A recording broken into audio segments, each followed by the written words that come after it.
How do you think your communities and families would be different today if it weren't for these residential schools?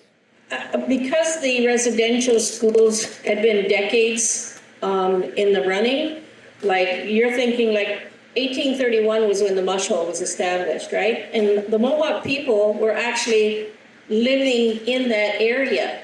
The language was there, you know, everything was there. And then as you see the progression of residential schools, you see the destruction of the culture and the language. That really was the intention when you look at the records of the government. There was never really any intention to educate us well. That's not what it was about. And as you see in the film, it's about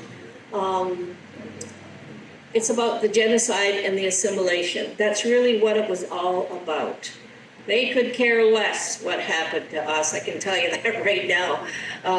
But the underlying agenda was to get rid of the Indian people, the native people, and one way was to institutionalize them. So that's where we are. But prior to that, we still have,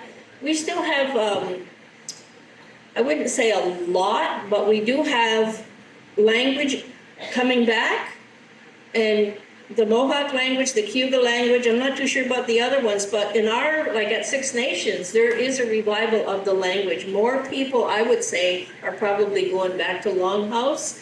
A lot of people, I think the older generations, they were, what do you call it? Indoctrinated into the Anglican faith. That's what the mush hole was, the Anglicans. We had a lot of churches, we had a lot of people through that whole system that were converted into the church. Now I see it falling away, and people are beginning to understand what happened under the church. And the churches and the government were working hand in hand to make sure that the culture, the language, everything was destroyed. So that's where we are. There is a revival of it, and it's really good to see.